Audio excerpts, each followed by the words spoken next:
Today I'll be talking about vector signal analysis. Although the concepts are common to almost any vector signal analysis hardware or software, I'll be demonstrating today using SignalVu-PC and the RSA 507A. Vector signal analysis is the basis for modern RF signal analyzers, and it relies on the fact that the RF signal is down-converted to baseband I and Q signals, which are then digitized over a given amount of time. Almost without exception, SignalVu-PC performs math on baseband I and Q signals to produce measurements and display data. For more information on IQ signals, see the link in the description below. Whereas traditional spectrum analyzers could primarily make measurements in the frequency domain, vector signal analyzers allow the user to make measurements in the frequency domain, time domain, and modulation domain simultaneously, at least in Tektronix products. Vector signal analysis lets the user see their signal in terms of amplitude, phase, and frequency versus time.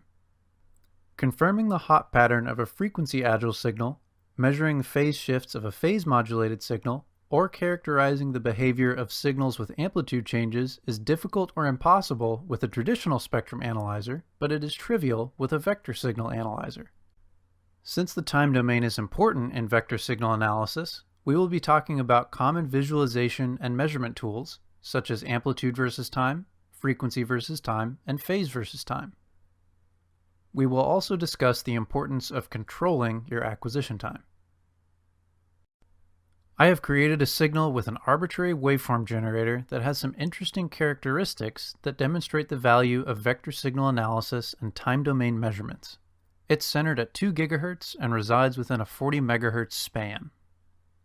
From preset, let's set our center frequency and span to acquire the signal. I'm going to use the real-time spectrum display so I have a clearer picture of how the signal behaves, and I'll add the time overview, amplitude versus time, and frequency versus time displays. On the real-time display, we can see that the signal does not have a constant frequency or amplitude. Let's capture a stable signal and I'll give some examples. Notice our signal is jumping all over the place in both the spectrum display and all the time domain displays. This is because the analyzer is in free run mode, where it just captures and processes data as fast as it can without reference to the presence of signals. We can use a trigger to stabilize the acquisition based on certain signal characteristics. To do this, we'll go into the trigger menu, set the source, type, slope, and level. Once you've set those parameters correctly, don't forget to select the triggered bubble to turn the trigger on. To dig deeper, let's take a look at the time overview display. This is probably the most important display in SignalVu-PC for vector signal analysis, and if you're comfortable using it, the rest will be a breeze. Time overview controls the acquisition length and what portion is being analyzed. It shows time on the horizontal axis and signal power within the acquisition bandwidth on the vertical axis. You can think about it as an amplitude versus time display with a little bit more control. The entire window represents the amount of time captured in a single acquisition. You'll notice there are curtains in the display that correspond to the bars up above the display. The red bar is the spectrum time control, and the blue bar is the analysis time control. Spectrum time lets you control which portion of the acquisition data is being fed to the FFT engine that produces the spectrum display. Its length value is automatically set by the resolution bandwidth value controlled by the spectrum display. Analysis time lets you control which portion of the acquisition data is being fed to all the other time domain measurement displays. There are 2 notable controls here, offset and length. Offset controls where the analysis time starts relative to the trigger point, which is indicated by the small t at the bottom of the screen, and length controls how long the analysis time is. You can control spectrum and analysis time separately, or you can link them together, although I generally recommend leaving them separated and leaving the spectrum time alone unless you have some very specific needs.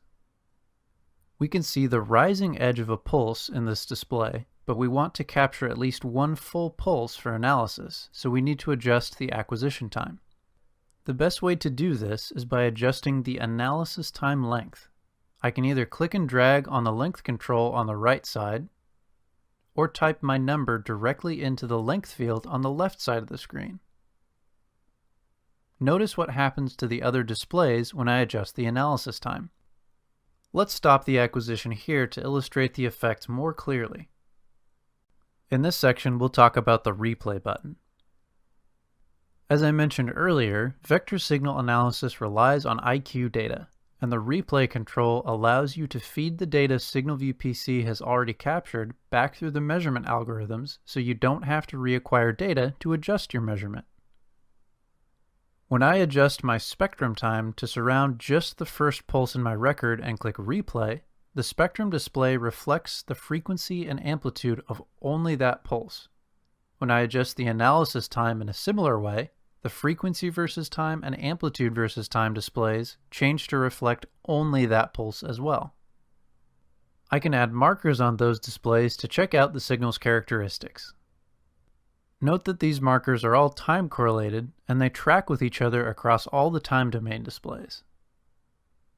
Giving the user control of captured data is important for any successful time domain measurements, and SignalVu-PC provides this control using the time overview display. People often ask why we separate analysis time and spectrum time.